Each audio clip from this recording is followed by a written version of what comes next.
Hey everybody, it's Stephanie Old World Gamer along with Scott Devin Kane, and welcome to another podcast. Apparently a lot of people loved the last one, so we're going to keep going until you guys get sick of us and tell us to fuck off.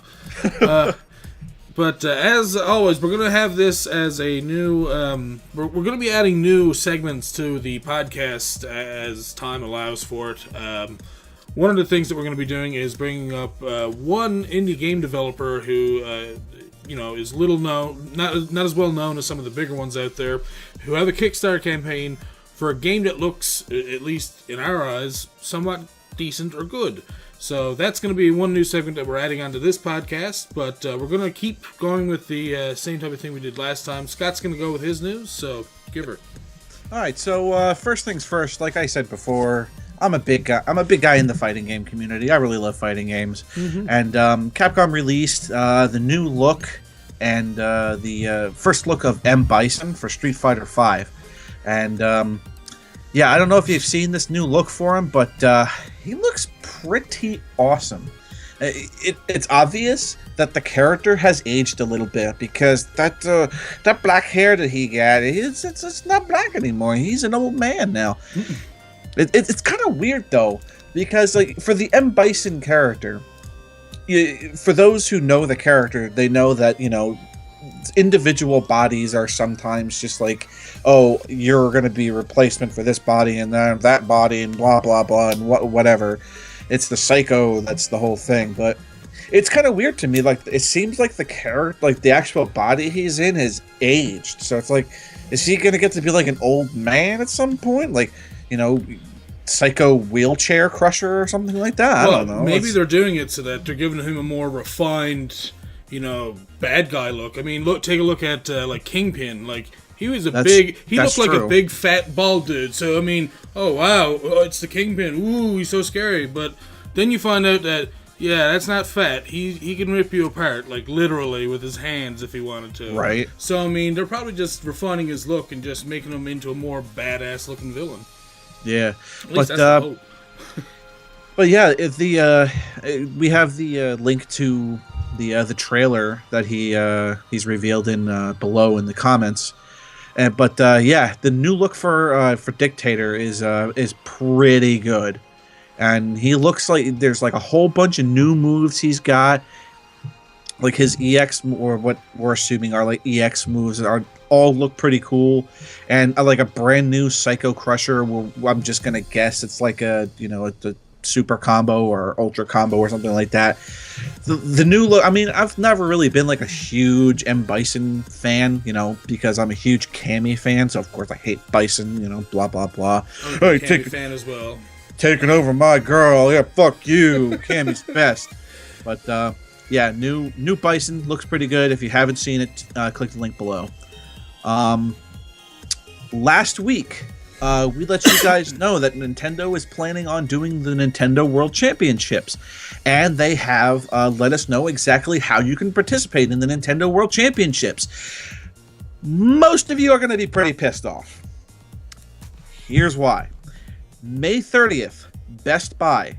Okay, you are going to be competing in Nintendo Ultimate NES Remix. Ooh. And you're going to be playing Super Mario Brothers, Super Mario Brothers 3, and Dr. Mario in the championship mode.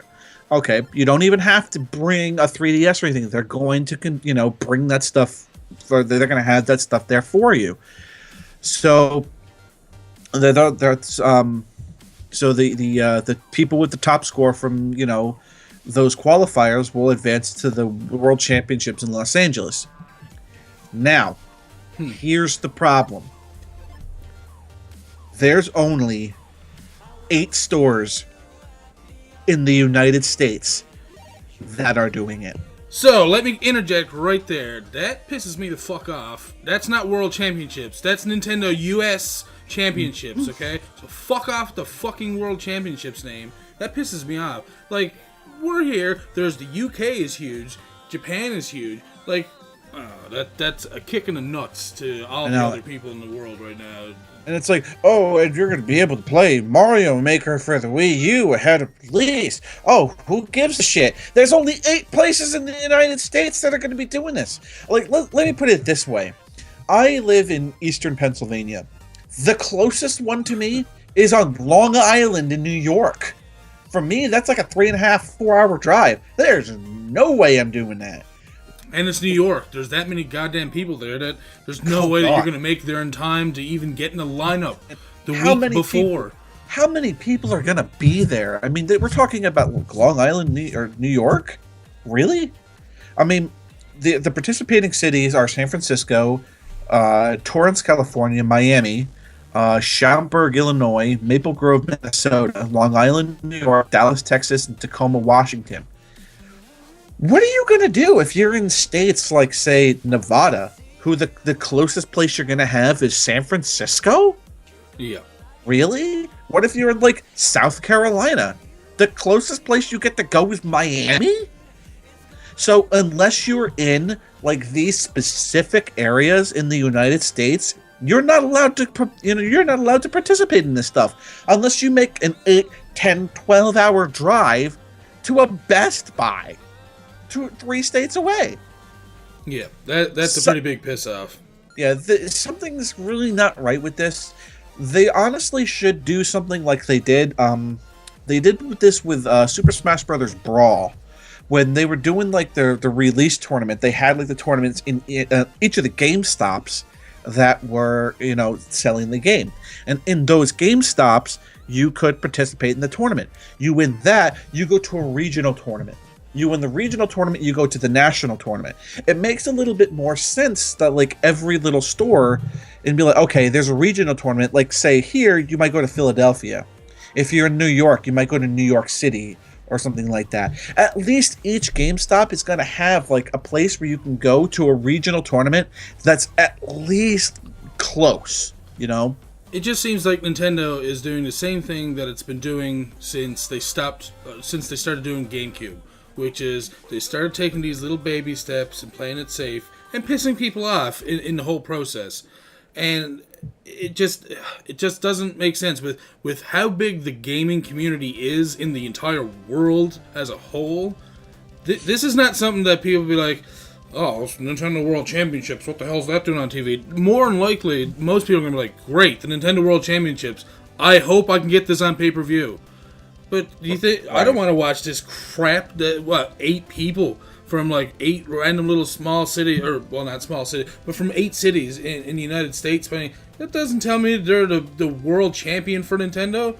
Jesus, there's so much wrong with that I don't know. And then apparently, along with the people who win these regional tournaments, Nintendo's going to be choosing 8 other random players to play along with them in the Nintendo World Championship. So it's like Nintendo's going to like hand pick random people to go play in the Nintendo World Championship. It's like, are you kidding me right now? Like, so these 8 people that Nintendo's going to choose, oh, well, it's going to be Fred Savage. Ho, ho, ho. Get it? Because Nintendo World Championships, Fred Savage. Well, you know what? Hey, he probably needs the money these days like everybody else on reality TV, so I wouldn't be surprised. I would not be one bit surprised if that happened. Right. But for me, it doesn't really make any sense. If you're a Best Buy, do it. Just like say, hey, how many Best Buys are there in North America? X amount. Just every one of them do one and say, hey, regional tournament in closest major city. Instead of just saying, hey, we're only going to do this in 8 stores nationwide. It doesn't make any sense to me to go, oh, hey, we're Nintendo. We're going to hype up the entirety of the world saying Nintendo World Championships is going to make a return and then make it in 8 specific cities across the United States. And in some places, they're not even close to anybody. Mm-hmm. So and these tournaments are also capped off at 750 contestants per store. So look, okay, Long Island, New York. Are you kidding me? San Francisco, San Francisco, Dallas. What? Are you seriously 750 people in San Francisco or Dallas? Yeah, Miami. That sounds wrong. There's something wrong. Are you absolutely kidding me? So what you're saying, the Nintendo World Championships is going to have a regional tournament. The Nintendo World Championships, which is only taking place in North America, is only going to have regional tournament of 6,000 players. They should have done it online. And in a way so that there's no way that anyone can cheat. They would have to more or less sign in using their, Nintendo IDs or something, and just have to, play these games however, whatever they had to do. That would have been a lot better, because then they could have taken more than just 3 games. They could have taken a selection of a bunch of games throughout Nintendo's history, and then used all the combined scores of each person from playing those games throughout, a month, a week, whatever they wanted to use. And then they would have actually got the best of the best. They wouldn't have got just, a handful of crap, more or less. Because that's what it's going to end up being. There's going to be some people at that, the World Championships that are going to be, I play Super Mario and Mario 3 daily. And there's going to be some people that play Dr. Mario daily, and so on and so forth. So, I mean, yes, you're going to have some people that are going to be good at it, but I'd say 9 chances out of 10, half the people that are going to go to those championships are not going to be as good as the other 5. Yeah, I'm looking at the comments in the article that we're gonna have linked below, and there's a lot of people who are down here. It's like, oh yeah, like 8 cities. We're definitely gonna find the best player in the world with this. Nearest city is a 5-hour drive. It's like, really? A limit of 750 participants in a city with over 2 million people. Really? So, yeah, the Nintendo World Championship, this was a great idea, honestly, but they needed a little bit more time to just brush out the details, because only 6,000 people are going to be able to participate across select portions of North America, and it's it just doesn't seem like it was completely rushed. And in my opinion, this is just going to be a really bad mark on Nintendo this year. Yep. Because it's just really pissed off with them because of it. It's Nintendo World Championship hasn't been around for 25 years. You're going to bring it back, excite all these people, and then piss 99.9% of them off. Because you aren't part of that select 6,000 people. I mean, put it this way. There are people in San Francisco who are there, know where this Best Buy is, and then aren't going to be able to participate because they weren't part of the 750. Mm-hmm. So it's just bad overall. Yeah, it's not going to be good. I really don't think so. So, moving along, Bethesda, I love me some Doom. And Bethesda was like, hey guys, we got a trailer for you for the new Doom game. You better make sure you keep your eyelids open for the entire trailer of this thing, because they give us a whole 4 seconds. And all it is a revenant screaming and walking. That's it. It's like, what? I mean, don't get me wrong. For what it's worth, this revenant looks pretty fucking cool. Yep. Okay, sure. You know that what they're doing there, though, right? They're definitely just trying to hype up the game to the point where they're just ball teasing you, pretty much. They got a feather underneath your balls, and they're just tickling you and saying, come on. Yeah, I mean, this is just going to be like a little thing. It's like, oh, by the way, remember us when E3 comes around? So here's a little 4-second, scrotal tease about your Doom game. You go tickle, tickle, tickle. Okay, that's all you get. Yep. E3's down the road, guys. Don't forget that we exist. It's like, oh. So here's my. All right. Here is my message to Bethesda. Okay, this looks cool. All right. Do not, and I repeat, do not make the mistakes that you made with Doom 3. Okay. I don't care if you or him or this guy listening or that lady listening or anybody else listening, Doom 3 is a good game. You are incorrect. I don't care what you think. You're wrong. Doom 3 was horrible. Okay? Mm-hmm. I could sit here. We're not going to go into this. Because I could sit here, and this will be a 7-hour podcast, 6 hours and 45 minutes of it talking about why Doom 3 is bad, okay? We're not going there. Well, considering you can sit down, midday, mid-afternoon, and pretty much finish it by probably a little bit after supper time. I mean, the length of it is meh. Yes, it's a little short for Doom, but look at me and Doom 2. I sat through and played it for a stream.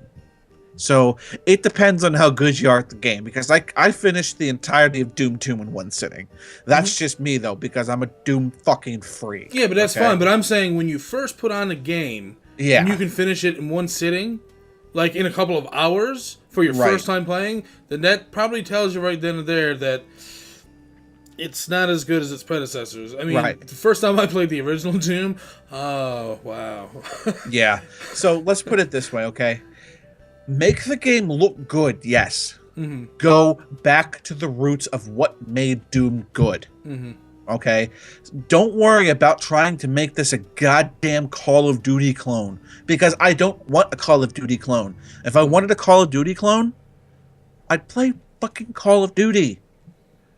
Get back to Doom, okay? I'm done here. I'm done. Demon FPS stuff. I am not talking about this anymore because we're just going to go all night about it. Yeah. It's a 4-second trailer and I'm done talking about it. For those of you who are interested in MOBAs, Heroes of the Storm, which was previously in closed beta, is now in open beta. I don't know if you've seen it at all, Stefan, or if you've played Heroes of the Storm at all. No. I don't think it's a bad game. I think it's pretty good. There are very big differences between, like, let's say, League of Legends or Dota 2 and Heroes of the Storm. Heroes of the Storm, for those of you who don't know, is a MOBA like League of Legends or Dota 2, and it contains Blizzard characters, like, let's say, Nova or Diablo, or I'm trying to think of other Blizzard franchises here. StarCraft, Warcraft, Diablo, all that stuff. It has main characters and stuff like that. Big difference is that the game is all about quest objective. Yes, the idea is going from point A, from your nexus, to point B and defeating your opponent's nexus. But in Heroes of the Storm, there's a lot more emphasis, and I mean a lot more emphasis, on teamwork. Because if you do not work as a team in Heroes of the Storm, you will not win. And the difference between, like, League of Legends and Heroes of the Storm is that a character in League of Legends can get just, like, super fed and just carry a team. In Heroes of the Storm, it just doesn't happen. Experience is team built. Winning objectives is team built. Winning the game is team built. It very, very much emphasizes on playing as a team. So if you're interested in playing a game that requires more teamwork than just saying player A is phenomenally better than everybody else, check out Heroes of the Storm. It's now in open beta. Everybody can play it, and I honestly think it's a breath of fresh air to. Excuse me. It's a breath of fresh air to MOBAs that needed a little something different. God damn, excuse me. Jeez. So, heroesofthestorm.com. Go download it. It's a pretty good game. Free to play, just like anything else. Character grinding in it is a little slow. That's like my only complaint about it, is like getting new characters. Like in League of Legends, you can get some of like the 450s after like playing 2 or 3 games. And Heroes of the Storm, it's very slow. But other than that, I think the game's pretty cool.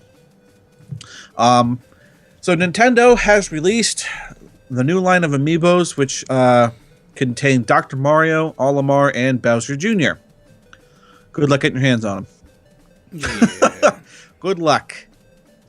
Because for what I understood, and for what I've seen and heard, I went to a local GameStop myself just to see, how much of this stuff is available. There's nothing. Yeah, that's usually the way it goes. It is all about, okay, let me give you guys a little bit of advice. A lot of these folks who are like the hardcore Amiibo collectors, they very much are hardcore on this, and they will go and pre-order this stuff, and a lot of people are just on that pre-ordering bandwagon. If you want one of the new Amiibos, pre-order it. You are not, and I repeat, unless you are extremely lucky, you are not going to be able to go to your local GameStop or whatever and pick these up and off the shelf. It's just not going to happen. Like the day of, like the website that I go to see, you know, when the Amiibos release, the day of release, they were already saying they were sold out. Yep. So it's like you have to jump on that Amiibo bandwagon super quick. Yeah, I know. I'm missing a lot of the newer ones that were released. I almost got all of the older ones. I'm only missing like a couple from, I think, the third release and like 2 or 3 from the second release or something, maybe. Yeah. I mean, for me, I'm collecting the ones of characters that I like. Mm-hmm. And, you know, so far for me, that consists of, you know, Samus. Mm-hmm. And unfortunately, I didn't realize that the Amiibos were going to be this stupid popular, and the one that I really wanted the most was the first line of them, which was Little Mac. Mm-hmm. And good luck. I've already got one. Oh, good luck finding them, because they are hard as hell to find. So, last thing I'm going to bring up is that today, this is May 20th, 2015, Pac-Man turned 35 years old. I don't know about you, but I am a Pac-Man fiend. Oh man, like every version of Pac-Man that's on Steam, I own. It's like Pac-Man Championship Edition, DX, Pac-Man Taking a Crap Edition. Trust me, I probably own that too. So for celebration, there's a restaurant in Chicago called Level 257, and they're going to be having like a big party there on May 22nd. So if you're in the Chicago area, you might want to go check that out. I mean, they're going to have like a huge freaking party there.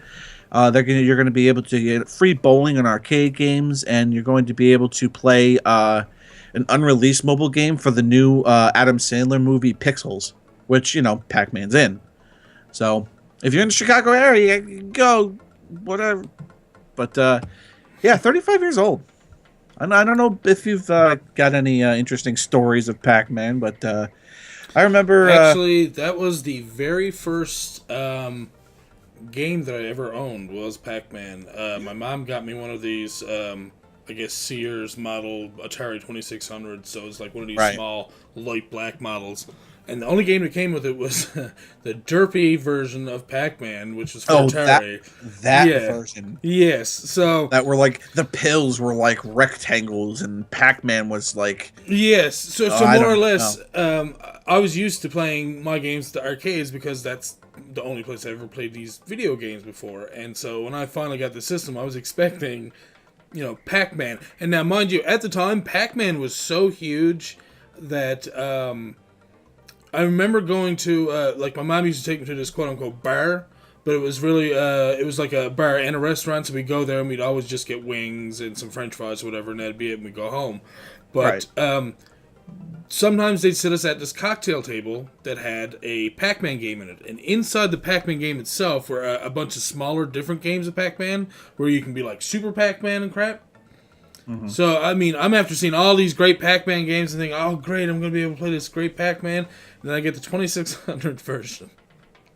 And it was so derpy. I was like, what the hell is it? And now, mind you, I still got fun out of it because, hey, I finally got my own video game at home. But, like, that was so bad. For all the other Pac-Man games out there, that was probably the worst by far. It's not as fun.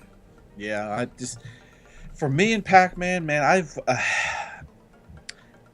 for anybody that knows me well, they know that I'm a degenerate gambler. Okay, I can't tell you how much I've won betting on Pac-Man. And it's just silly because it's like you get like one guy that doesn't know how well you play the game and you're friends with him. I'm like, hey, man, I kick your ass, Pac-Man. Like, oh, no, I'm the best at Pac-Man, blah, blah, blah. I'm like, let's put some money down on it. Okay, We'll put $20 down playing Pac-Man. Okay, I'm gonna give you 5 games to beat me once. Okay, I'm gonna kick your ass and make $20 here, make $20 there. Went to a Pac-Man tournament when I lived in Western Pennsylvania. There was like 30 people there, and there wasn't anybody even close to as good as I am at Pac-Man. So Pac-Man has very much played a very large portion of like just nostalgic video gaming in my life, and I did my very best to try to make him one of my main characters in Smash 4, and he's just so bad. I wish he was a little bit better. Yeah, no, I've used him a couple times myself, and I didn't like him all that much. I just wish he was a little bit better. And then when he got released as a character for fucking Tekken, I was just like, oh my god. Wait. I just know. What? You don't remember that? Where hold on. I'm gonna look. I'm pretty sure I remember this. This is a thing. I'm sorry. It was Tekken versus Street Fighter. Okay. But yeah, he was paired up with Mokujin. I believe, if I'm remembering this right. I don't know. That just sounds weird to have him in a regular like. Or no, he was Pac-Man. He was like in a Mokujin suit, a Mokujin mech. Jesus. But it's like, I no. Okay, I'm done looking at that. That's so disappointing.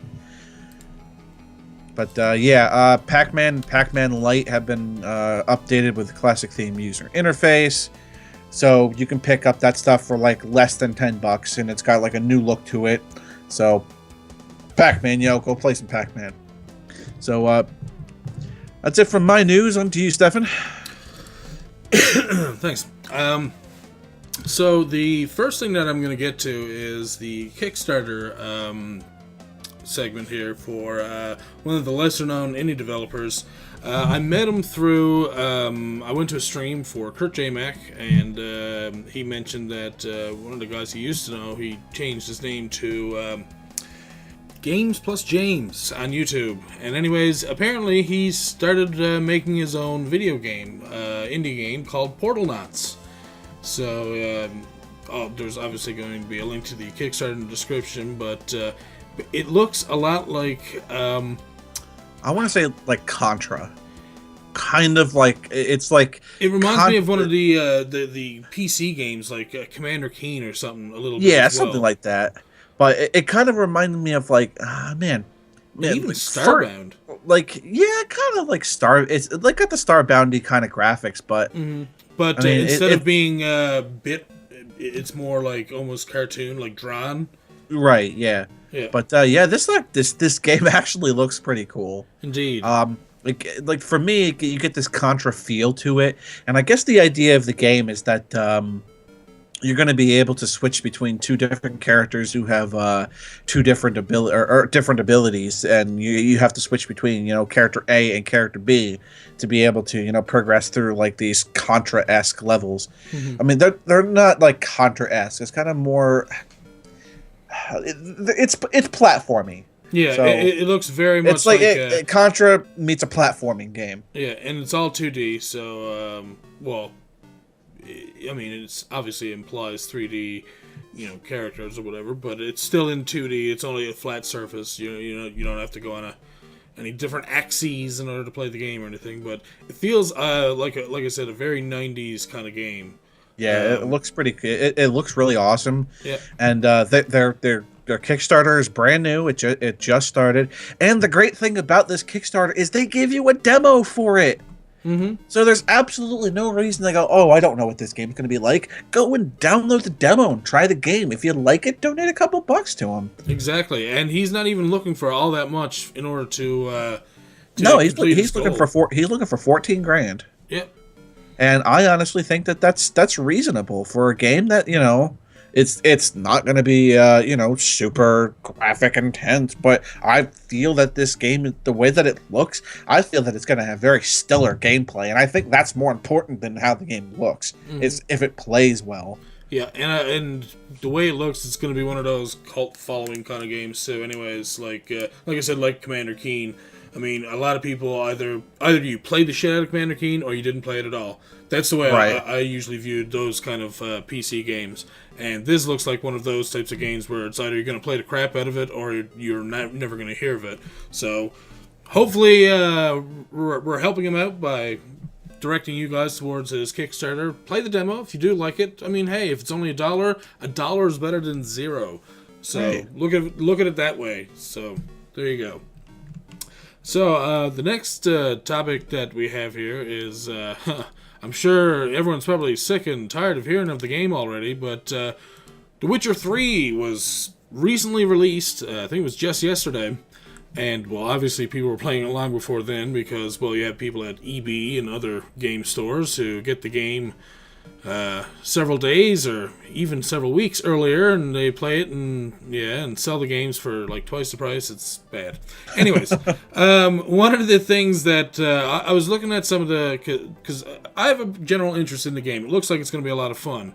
But one thing that really caught my eye is the fact that depending on the choices that you make in The Witcher 2, you can use your save game in The Witcher 3, and depending on the choices you make in The Witcher 2, it will influence the outcome of your game in The Witcher 3. So I thought that was pretty cool that it almost makes it sound like it's going to have several different endings depending on different things that you do from your old game and in the new game. And at the same time, you can just go pick up The Witcher 3, just play it as a brand new game, and it's good to go. So I thought that was a pretty wise decision, and it was pretty cool that they're incorporating their old games into their new ones. So it almost makes people think like, okay, well, I want to play this Witcher 3, and I've never played Witcher 2, so if I know that if I play Witcher 2 and I can use my save game file, then I'm going to go and buy Witcher 2 now, just so I can see if I can change the outcome of the game. And I think that was a smart choice on their part. Right. So for somebody who I haven't played any of the Witcher games yet. Mm-hmm. For me, I would go buy Witcher 3, play through it and go, okay, that was pretty cool. Now that I know that Witcher 2 is going to change the outcome of Witcher 3, that would say, hey, now I'm going to go back and play the second game and see what happens and see how things change after I have a save file for the second game. Mm-hmm. And honestly, to me, it's like, okay, well, let's say there's 3... I don't know how it works. I'm just throwing this out there. So there's like path A, B, and C that you can take in the second game. Path A, then play game 3. Path B, then play game 3. Path C, then play game 3. I think it's a smart idea because it brings a new level of replayability to your older games. Exactly. And if you don't have them, they're making you go out and buy their older games. Right. Even if it is at a reduced price, at least they're still making money off of their older games. So it was a very smart decision on their part. Yeah, it's just, to me, it's just plain genius. Where it's like, oh, well, Mass Effect did it, so let's do it here, and make different paths. Where for Mass Effect, it was like, okay, well, you just play the same character and you have the same shit. Okay, whatever. But it sounds to me that like you can change like complete outcomes and endings to the game. Where Mass Effect's going to just end the same way, this is going to like potentially give you new endings depending on like how badass you were in the second game. I think it's genius. I agree. If you guys have played Witcher 3, tell us what you thought about it. And if you played Witcher 2 and are playing with your old gameplay for Witcher 3, let us know what you're seeing as a difference so far, if you even know if there's a difference, because obviously if you're playing one you might not have played the other, obviously. But just in general, we might have a couple different people playing one way as opposed to the other. That way we can actually get a look at what's different, what's the same kind of thing. So moving on, apparently there's they've been making this Warcraft movie for a while, and there was 2 images recently leaked online for the Warcraft movie.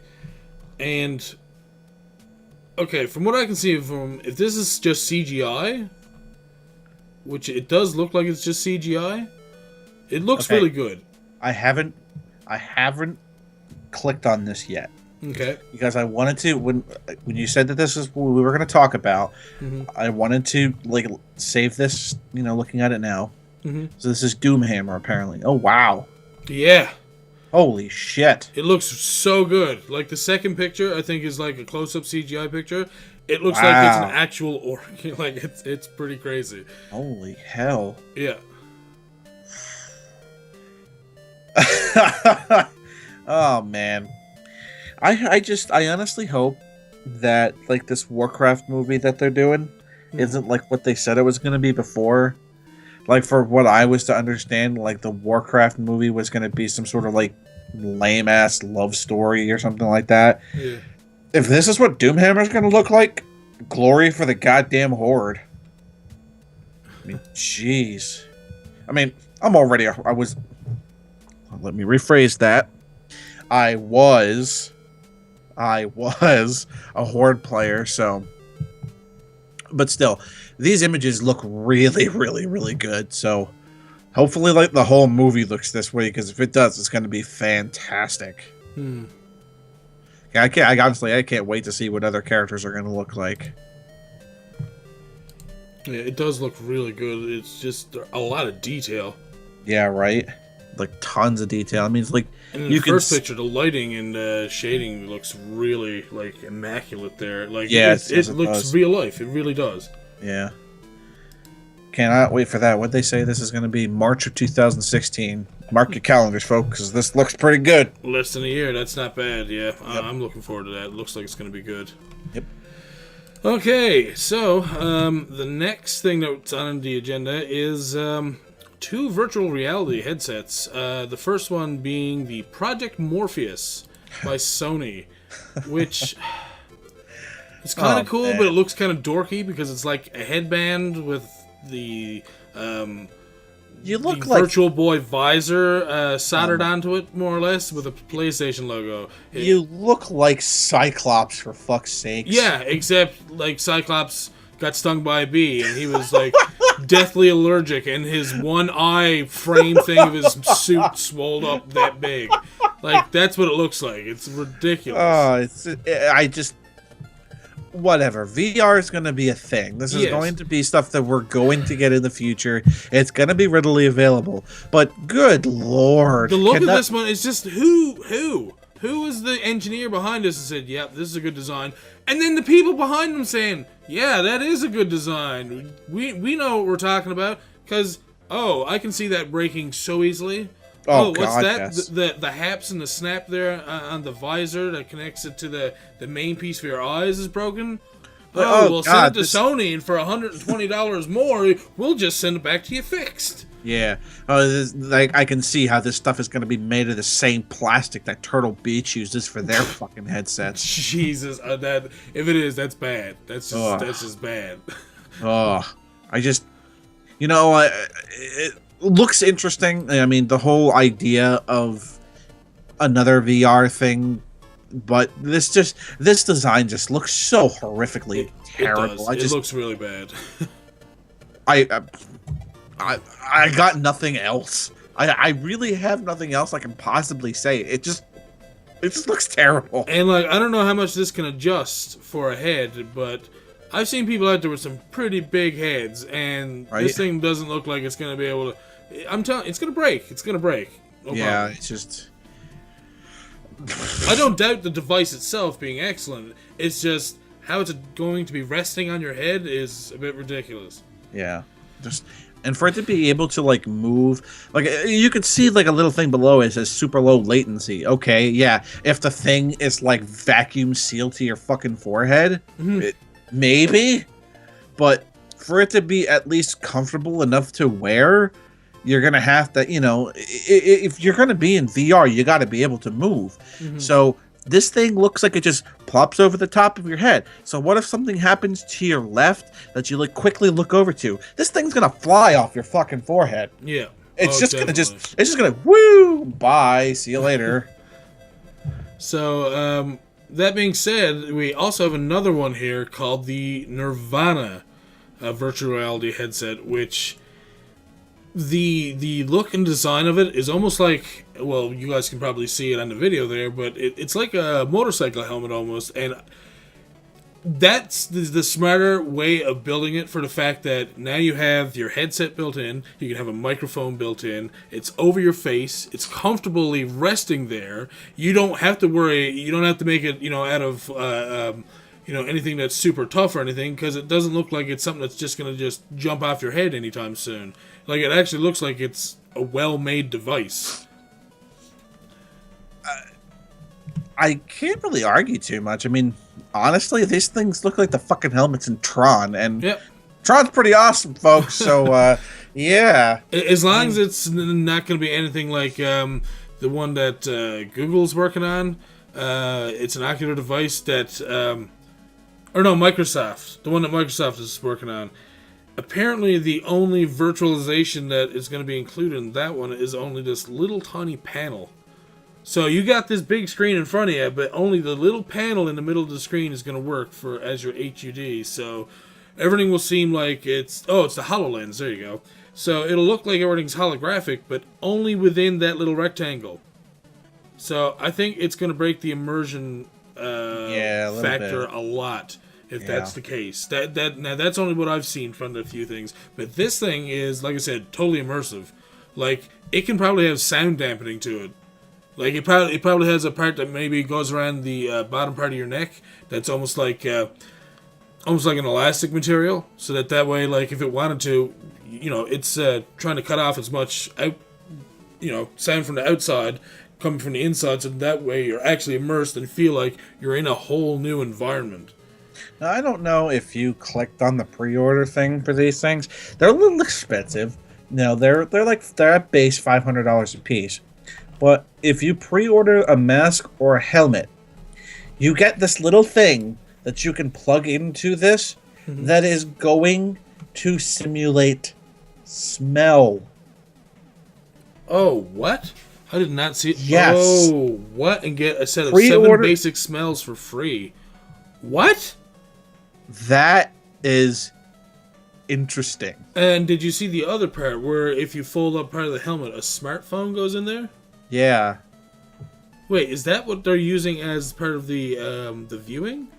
Maybe. I'm not. I doubt it, because there's the ones above it wouldn't have room for that. But yeah.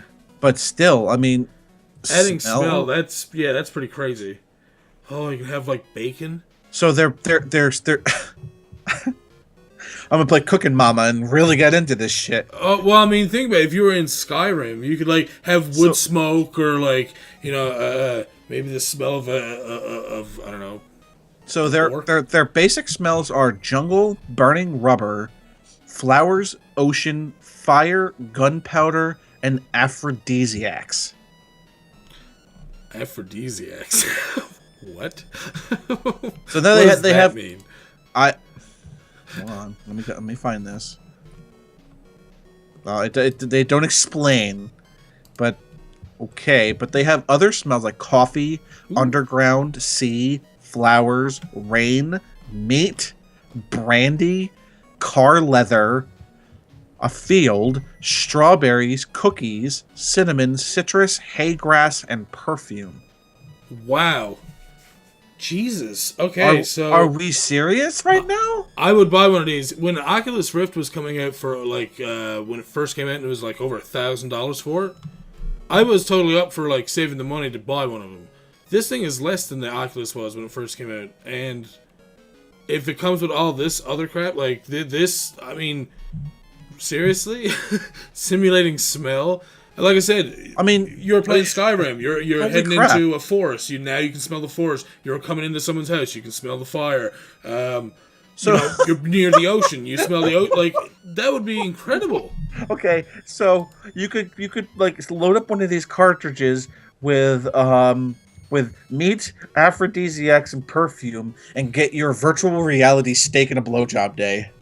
Oh my god. Well, technically. Come on now.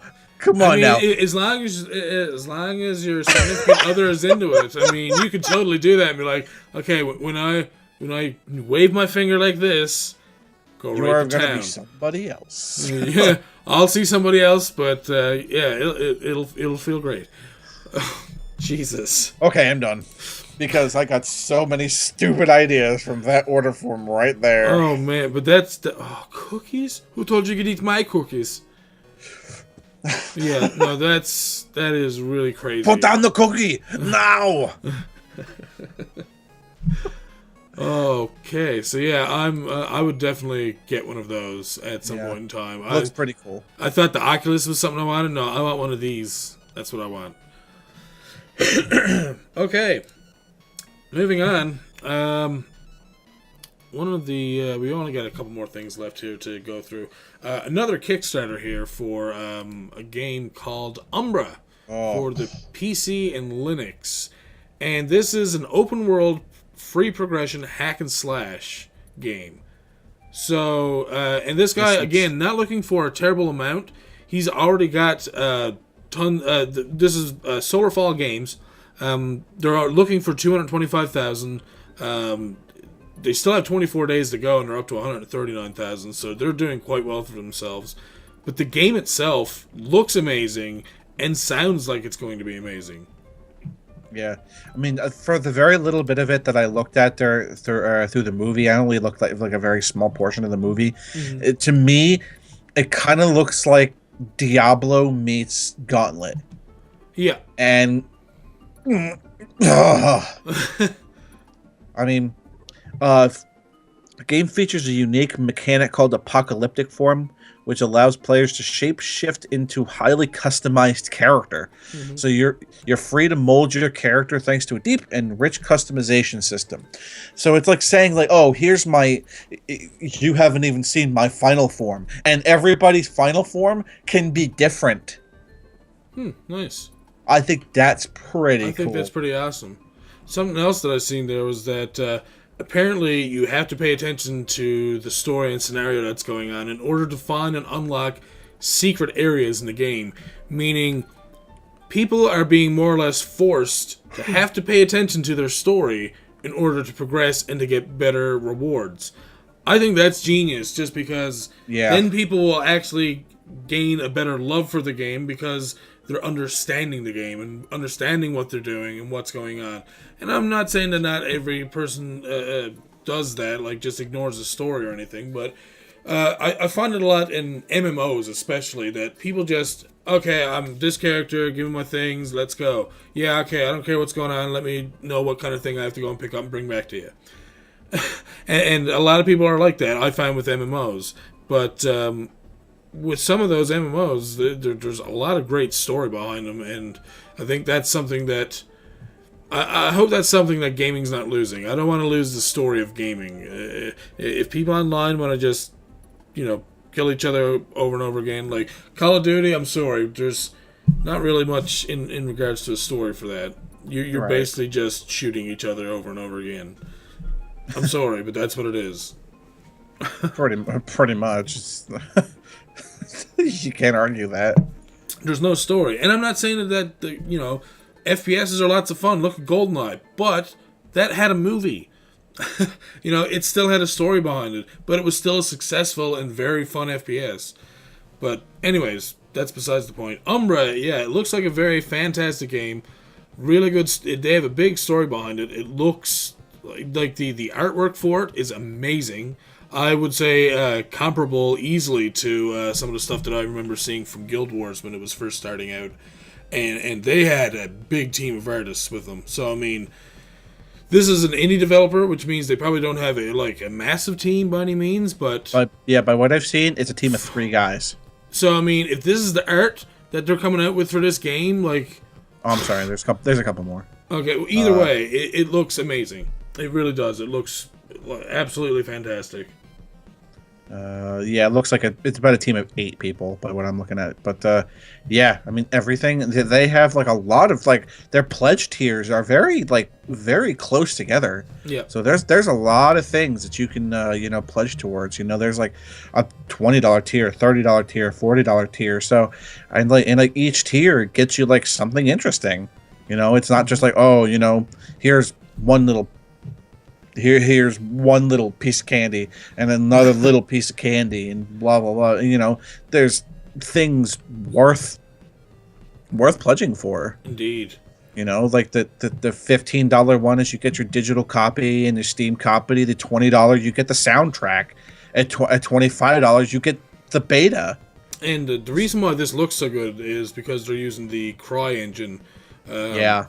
Which is supposed to be one of the higher end engines, I believe, running right now. But another thing about the game is they will have a lot of random generated dungeons. So again, a lot along the lines of Diablo 2 or Diablo in general. Sorry, and I'll let you talk a little bit about the open world there, Scott. Yeah, I mean, for what it looks like, it's just what they said is it's 4 square kilometers for the entire map, and for other games like, say, Diablo or, just any other game, 4 square kilometers might not seem like a lot. Mm-hmm. But these guys are saying that this is going to be a game where shit's happening a lot. Mm-hmm. And not only that, but that's only the basic map size. They said if they reach certain goals that they'll actually make the world bigger. Right. So basically what they're saying is that they don't want any empty areas with nothing happening. So the whole 4 square kilometers is going to be just shit everywhere, and there's stuff to do. You take a few steps, there's something to do. You look to your right, there's something to do. You go forward a little bit, there's something to do. So it might not seem like a huge map, but it's going to be, just doing something all the time. Mm-hmm. And there's also going to be, randomly, like Stefan said, the randomly generated dungeons. So you may have a randomly generated dungeon, 500 feet from each other. So there's going to just be plenty of things to do, and just everything, just the world itself, for the few pictures I've seen, everything just looks absolutely gorgeous. Yeah, and not only that, but apparently they're saying that because the map itself is huge, to not take up too much of the map's room of being overused by cities and stuff, when you come to a door, that door will say lead down to a city. And that's right. It. You don't see that city in game. You can go into the city, yes, but it's not on the map that you can explore. It's more or less a door that you go into to get into that city. So there's no back entrance in there or anything like that. But you know what I'm saying, right? It'll be Final Fantasy-esque. Where it's I approached Baron Castle, and boom, now I've got this whole big, huge area I can go through. Exactly. There you go. That's a great metaphor right there. Exactly what they do in Final Fantasy and Dragon Warrior and so many games. It just makes it so that the outer world can just be everything that you take a few steps, there's stuff. Oh, here's a city, but we're not going to take up part of that 4 square kilometer map with this whole stupid big thing. So, boom, we're going to put you into this instance, which is the city, and now you can move out of the city and go back into the environment. Mm-hmm. So, pretty cool idea. And lastly, one of the games that caught my eye that was recently, talked about, or it's going to be released soon, is the Lego Jurassic World.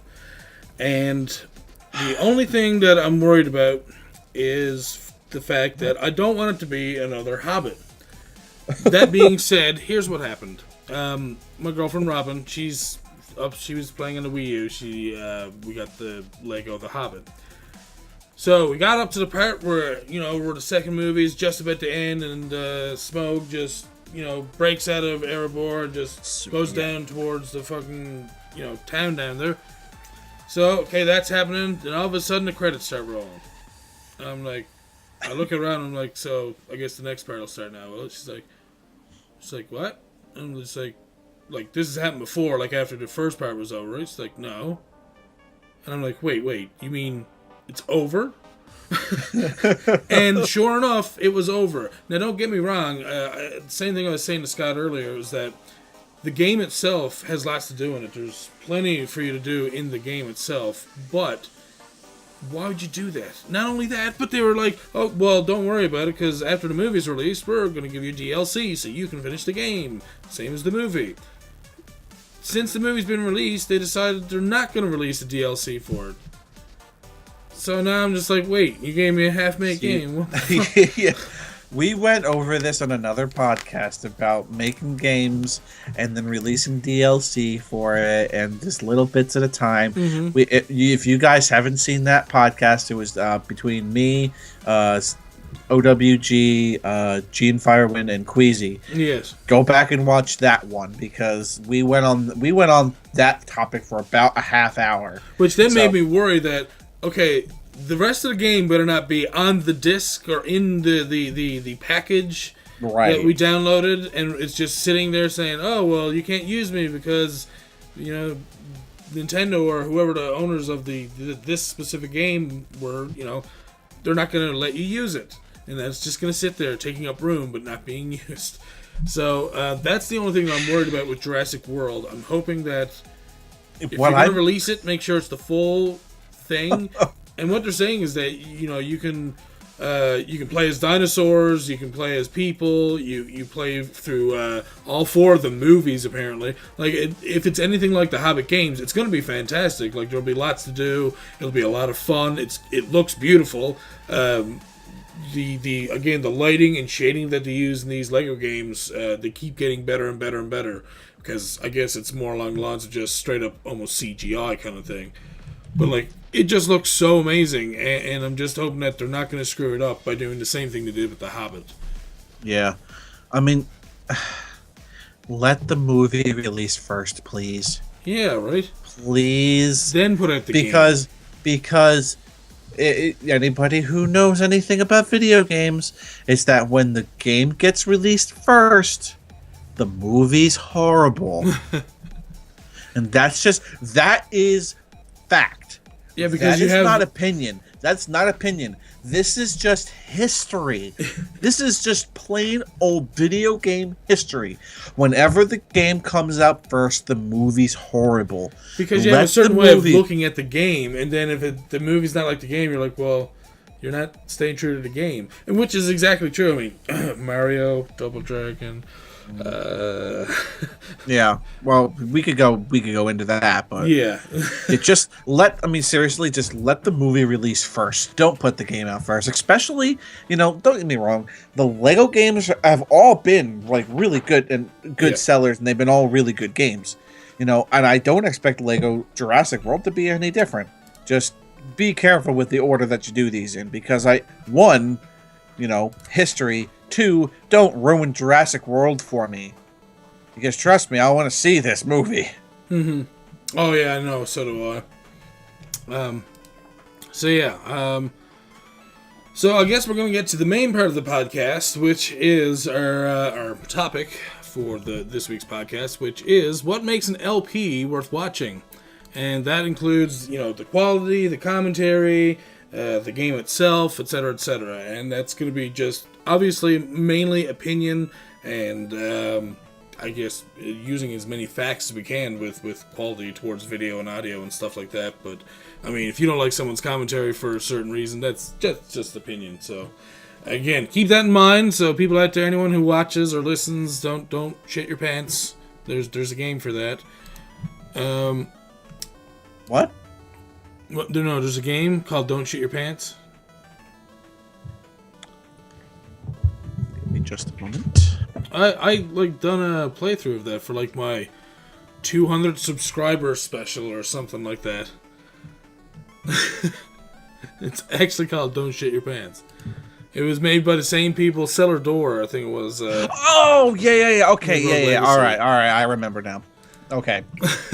As soon as I saw the pictures of it, I remembered exactly what that was. Okay, I'm sorry. Continue. So, anyways, basically, we're gonna just talk about what we think makes an LP, like a Let's Play, worth watching. I don't even know where to actually start on this. I mean, there's so many different. Let's Plays it's a difficult subject because there's so much to a Let's Play that makes it either good or makes it bad. Yeah. Guy A plays A Legend of Zelda: Link to the Past. Guy B plays The Legend of Zelda: Link to the Past. Guy A's Let's Play is awesome. Guy B's Let's Play is terrible. Guy A's skill in Link to the Past is the same as Guy B. So what's the difference? There you go. So there's a lot to it, okay? Mm-hmm. Playing through a game, as a Let's Play, it's, hey, the idea is that, you're sitting back, you're having fun with the game, and, but you have to make it interesting as well. For somebody who wants to just be like, oh man, this is one of my favorite games of all time, I'll sit back and watch this guy play it. 2 videos into it, it's like, I can't watch this anymore. This is my favorite game, but the commentary is dull. That's the thing. Part 1, in my opinion, the most important thing of a Let's Play is the commentary. Yeah. In my opinion. I mean, you could you can just watch a playthrough for what it is. Sure, absolutely. You could just sit and watch somebody play through a game. If you just want to watch the game played from beginning to end, there's just long plays of a game. Mm-hmm. And you could just sit and watch that. But for the most part, when somebody sits down to watch Let's Play, it's because they want to hear what the people have to say. Yeah. And the things that are going, on in their life, or, general reactions to the game. Like, for me, I honestly think one of the most difficult Let's Plays that I've done recently was Five Nights at Freddy's. Okay? The reason for that is that, one, okay, I'm terrible at horror. Like, horror and jump scares, I'm just... if you haven't watched, go to my channel and watch my Clock Tower Let's Play. Okay? Yeah. And you see, I mean, Clock Tower, now that I go back and watch it, I'm like, whatever, that's not so bad. But as I'm playing it, I'm like... oh my god, Scissor Man! Oh god, run! And, but for me, Five Nights at Freddy's was very difficult for me to play because a lot of the time playing that game, you do nothing. Yep. And there's a lot of portions of it. To me, when you're flipping through the cameras and looking through this, looking through that, nothing's happening. You have to more or less tell people how you're feeling and what you're expecting and what you think's going to happen, that kind of thing, right? Right. And the problem with that is that going from the beginning of the day to the end of the day is roughly, I think there's 9 minutes. Mm-hmm. Okay. And through, I want to say, maybe 7.5 minutes of that, you don't do anything. And the problem with making a Let's Play like that entertaining is that you have to fill that dead space with something. Yeah. And you've done it quite well, though, honestly. Well, for me, it was difficult, but I do my best that when I do a Let's Play, I'm trying to make it entertaining while I play the game. And the cool thing for me, when I play a game like Five Nights at Freddy's or when I'm playing Battle Kid, is that I haven't played these games before. All right? So for me, I'm guiding you through, doing this and doing that. And it's like, okay, I got it. And then rage happens. And I think that's everybody's favorite thing when I'm playing a Let's Play. When I rage, that's everybody's favorite. I mean, somebody picked Renegade for me to play. I wonder... I don't know who that might have been, but I think that was purposely picked just so I would rage. It totally was. That's exactly why I picked it. Right. So, rule number 1 about making a good Let's Play, in my opinion, is you have to have good commentary. Now, there's a difference between good commentary and entertaining commentary. Good commentary is letting the people know what you're doing and, sticking along with the game. And then entertaining commentary, like say, Game Grumps. Like how they do it. 9 times out of 10, they're not even talking about the game that they're playing. 9 times out of 10, they're talking about random shit. Yep. And there are times where I will actually, I want them to react to things that they're doing in the game. Like, to me, I feel that they could accomplish the same thing in a podcast talking about random stuff than they could if they're playing if they weren't playing a game.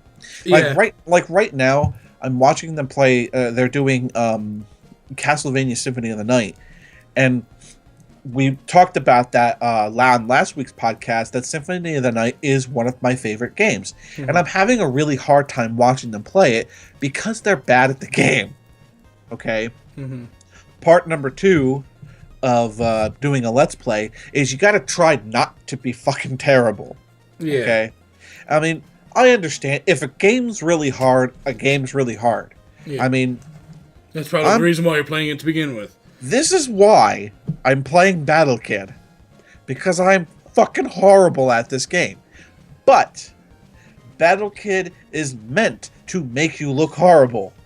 Mm-hmm. So it's kind of like that Catch-22, where it's like you'll watch a 15-minute episode of Battle Kid and watch me die 60 fucking times.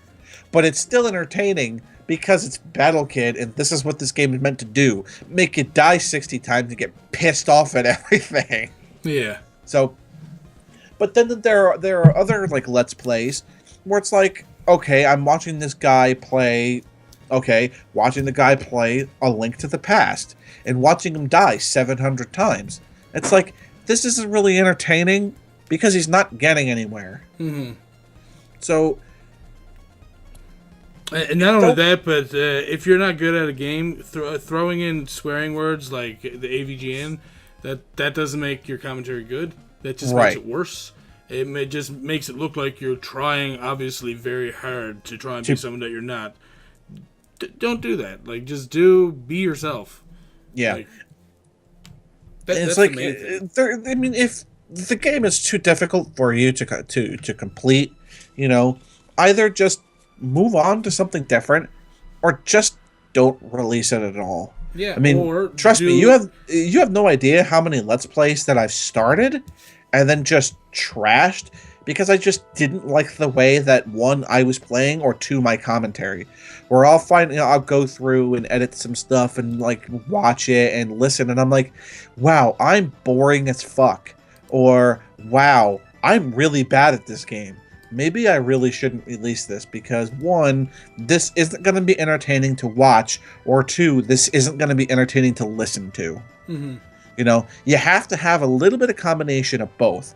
You know, you need to be able to, you know, if you can't finish a game, you know, if you're going through and the game ends up being too tough, whatever, you know, okay, fuck it, I quit, blah, blah, blah, hope you had fun, blah, blah, I had fun playing it, but, you know, at least during that time when you're sucking, at least make it entertaining, you know? Well, not only that, but if you are playing a game and you're better at it without having to do commentary, then don't record with commentary. Record the game, do post-commentary. I did that on videos plenty of times. I do it on some videos now, because it's old footage, and I needed it for something else, like the hack/loot videos that I put up there with shoutouts on them. Right. I did those several weeks before because I needed them for the indie source. Right. But I didn't want to go and play through the entire game, have, you know, all this footage and not use it. So I put it to good use. So what did I do? I put post-commentary over it. Then you have time to react. You can watch it a couple seconds ahead on one screen and record on the other if you want to do it that way. There's so many different ways that you can go about doing it, but do something that's going to make you feel comfortable. If you think that your commentary is going to be better doing it post, then do post. Yes, I know you're playing the game and now you got to go watch through it and talk over it, but you'll either find that it's either helping you a lot and your commentary is excellent, or you'll find that it's hurting you a bit. And you're not going to know until you do it several times and find out exactly what it is that people prefer, you know, over the other. So, right. So, you know, have good commentary. One, you have your commentary has to be decent. You know, there's a couple guys that I've subscribed to over the years. You know, I'm a Let's Player, so I'm going to watch other Let's Players. And there's a couple guys that I've subscribed to that I absolutely cannot watch because of their commentary. They're good at the games, but I can't listen to them. Mm-hmm. You know, I won't throw out any names because I'm not that way. But, hey, these guys are pretty decent at the game. But I can't watch their Let's Play because they're dull to listen to. Yeah, and there's a lot of people out there, and I don't know if they don't notice it or if no one... the thing is, people have got to ask for this feedback and take it as feedback. Don't take it as someone's trying to, stab you in the heart and wrench that dagger around or anything. That's not what they're doing. You ask for the feedback. If they say that, hey, I found your commentary is boring, you just talked about what's going on in game the whole time, and you know what? I can see what's going on in the game the whole time because it's there in front of me. Right. Make it different. Make it more fun. Give me a memory from your past of when you played before, or talk about something that it reminds you of. Anything. It doesn't matter. Just, if you're going to ask for the feedback, make sure that you're able to take critical, feedback from people. It's not always going to be good. It's the bad stuff is what you want to hear more of anyways. I mean, you can pat yourself in the back and say you're awesome. That's easy. But it's harder to say, like, hey, you know what? Your intro is shitty. Or, hey, you know what? Your intro's shitty. Look at my intro. Oh, wait, what intro? I don't even have an intro. That's the thing, though. Some people realize, you know what? I don't need an intro, or I don't want an intro, or I can't make an intro, so why am I going to use one? And they don't have someone out there who can do it, or they don't have the time to learn how to do one, and that's fine. You don't have to have an intro to do well.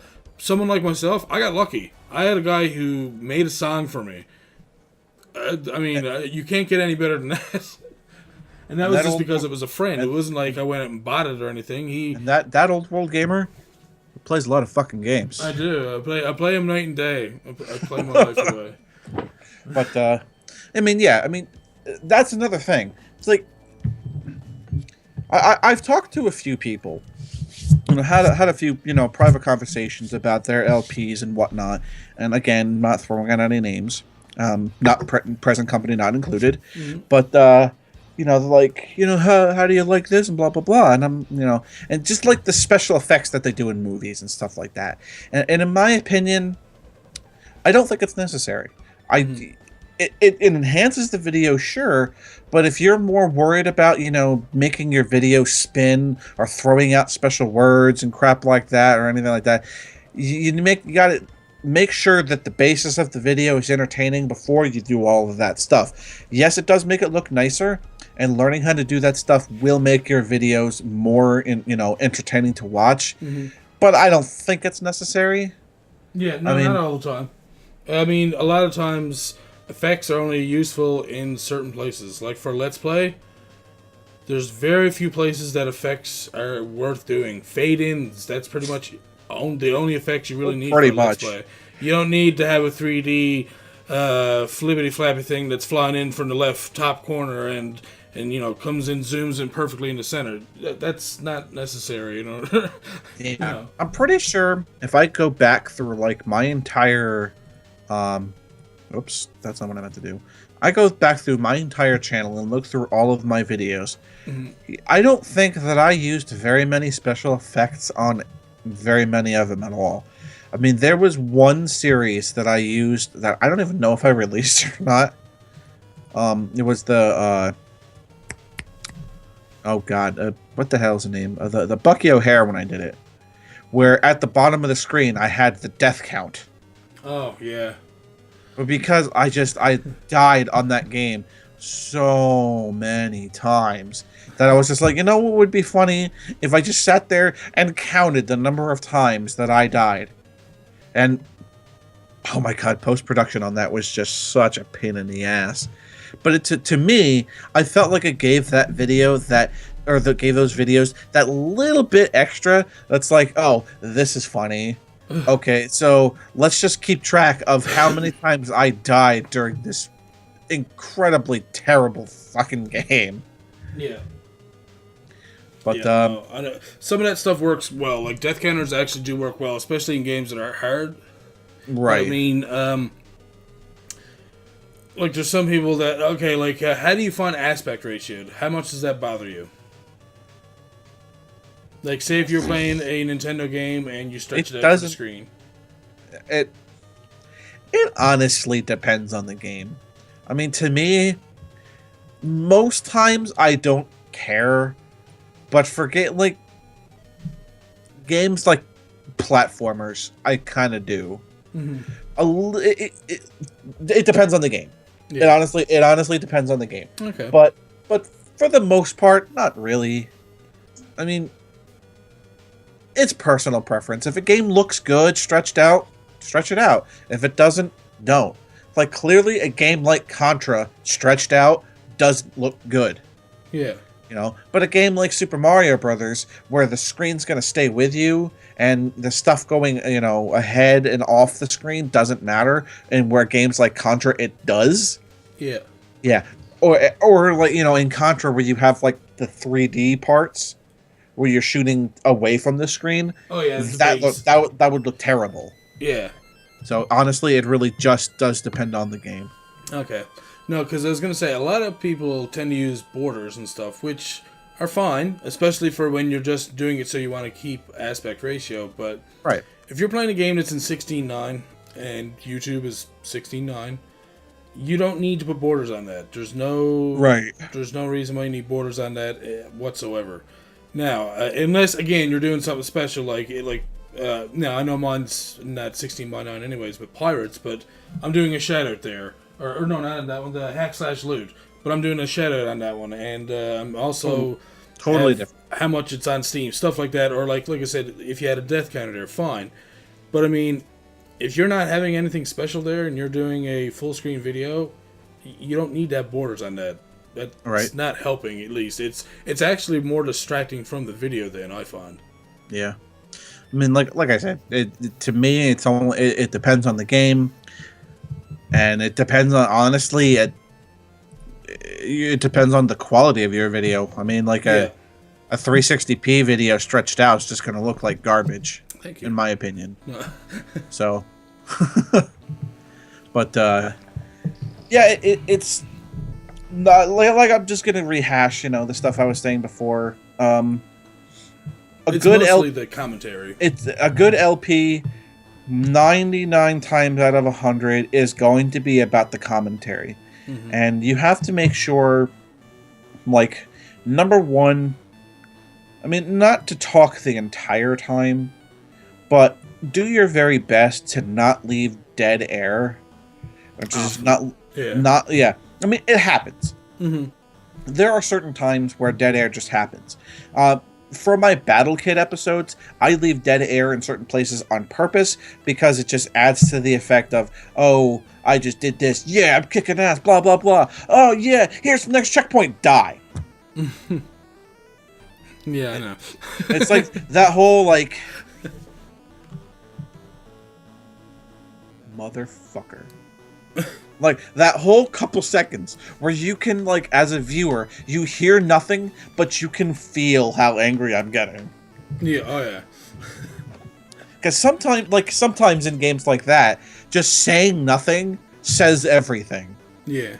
But for the most part, you do want to try to keep that to a minimum. Yeah. Say as much as you can, but at the same time, don't just be, like, talking randomly, you know? Have something interesting to say. Mm-hmm. So, for the most part, try to be an interesting commentator.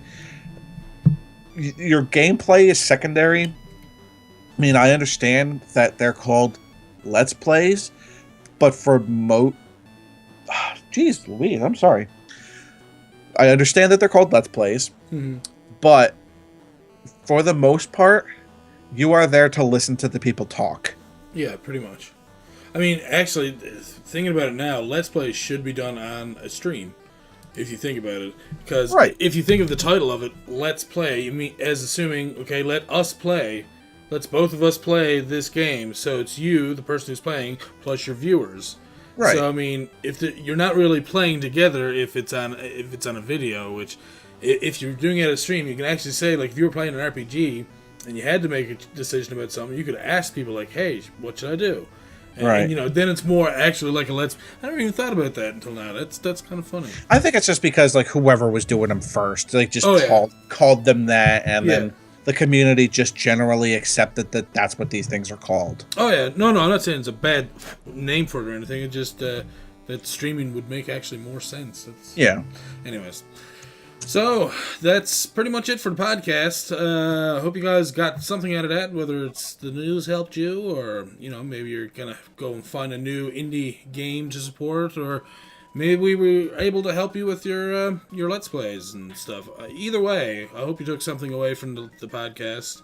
And again, this will be up Saturday, even though this is Wednesday. Ooh, I'm letting everyone know. Oh no!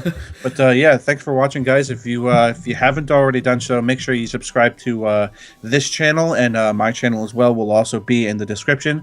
Let us know what you guys think of pretty much everything that we've mentioned today. Like we said before, we like criticism. Let us know what you think about our podcast and how we can improve, or things that you want us to talk about. Yeah, like it doesn't only have to be about gaming. Maybe you want to know about specific equipment or computer stuff or whatever. I mean, we are into pretty much a lot of different things. Like Scott knows a lot about cards and stuff, and I don't mean just the bicycle cards. I mean like. Well, I'm a Magic board gaming. Oh, yep, there you go. So, I mean, he knows a lot about that. I know a lot about cooking, that kind of thing. So, no matter what it is, if there's anything that you ever want us to bring up in a podcast, by all means, just let us know down below. It's always appreciated. And as always, thank you all for watching and or listening. I'm Stephanie Old World Gamer, along with Scott Devin Kane. And we'll see you all next time for another podcast. Later, folks. See you later.